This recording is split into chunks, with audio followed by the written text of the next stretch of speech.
ক্রীড়া সংস্থার একই পদে কেউ 2 মেয়াদের বেশি থাকতে পারবেন না, এমন সিদ্ধান্ত নিতে যাচ্ছে জাতীয় ক্রীড়া পরিষদ।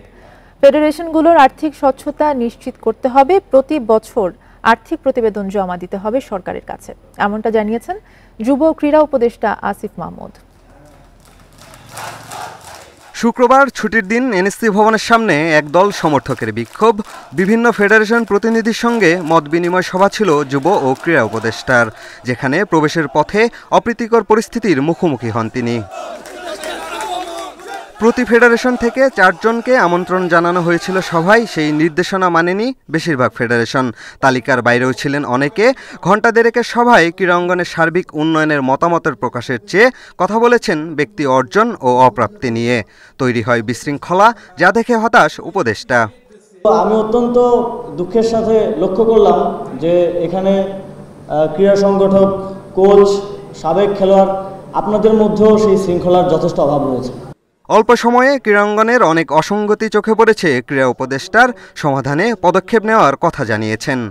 ফেডারেশনগুলোর বাজেট বৃদ্ধি ও আর্থিক স্বচ্ছতা নিশ্চিত করতে চান ক্রীড়া উপদেষ্টা। কোনো ফেডারেশনে কেউ 2 বারের অধিক যাতে নেতৃত্বে না আসতে পারে, এটা আমরা একটা জেনারেল গাইডলাইন হিসেবে দিব।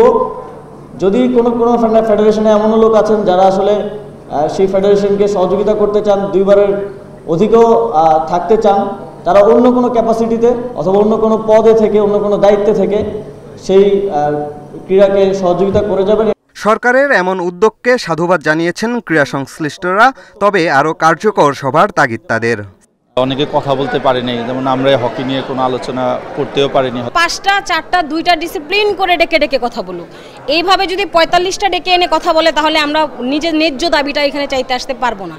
ভবিষ্যতে যারা ক্রীড়াঙ্গনের দায়িত্বে আসবেন, তাদের রাজনৈতিক পরিচয় থাকলেও তার প্রভাব যেন না পড়ে, সেটাও মনে করে দিয়েছেন ক্রীড়া উপদেষ্টা। পিয়াস সাহা, ইন্ডিপেন্ডেন্ট নিউজ, ঢাকা।